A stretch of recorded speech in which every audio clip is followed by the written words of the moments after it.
मला आवडतं, मला लय म्हणजे फिरायला मला आवडतं पहिल्यापासून. ट्रॅव्हलिंग, लांब लांब फिरायचं, नजारे बघायचं, लोकांना दाखवायचं.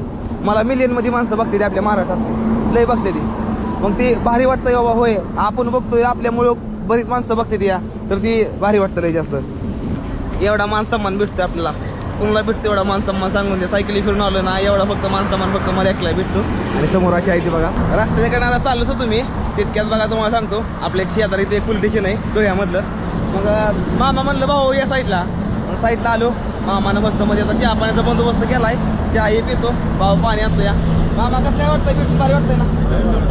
बरं, माझं एवढी जर्नी ऐकून तुम्हाला कसं वाटतंय? भारी वाटतंय एकदम मनाला वाटले. आम्ही पण करायला पाहिजे. होय ना. मी काय म्हणतो ना, माणसानं वर्षभर काम केलं ना तर एक 10-15 दिवस सुट्टी टाकून थोडं फिरलं पाहिजे, बरोबर ना? म्हणजे कसं जरा थोडं माइंड मोकळा होतो, थोडं फिरायला बरोबर. फिरल्यावर थोडं टेन्शन फ्री असं माणूस थकवा जात समजा, असं आहे. तर त्यामुळे मी म्हणत असं फिरत जावा, थोडंफार लाईफमध्ये ट्रॅव्हलिंग करत जावा, भरपूर काय जिंदगीत बघण्याजोगं, तर जावा फिरा. आणि मस्त मध्ये आपलं कार्य चालू आहे आमचं. काय नाशिककडे यायला लागलोय, मला लय तर म्हणते नाशिकला यायला लागलाय का, तर आता नाशिकला यायला लागलोय त्र्यंबकेश्वरला दर्शन घेण्यासाठी. उद्याला मी पोचतोय नाशिकमध्ये लगभग 2-3च्या दरम्यान त्र्यंबकेश्वर येतोय.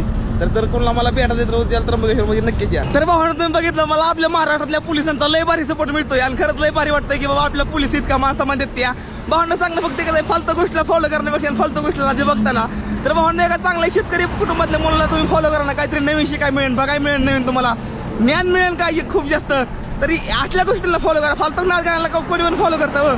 मराठी पोराला फॉलो करा, जेणेकरून तुम्हाला असं नवीन व्हिडिओ बघायला मिळतील. हर हर महादेव.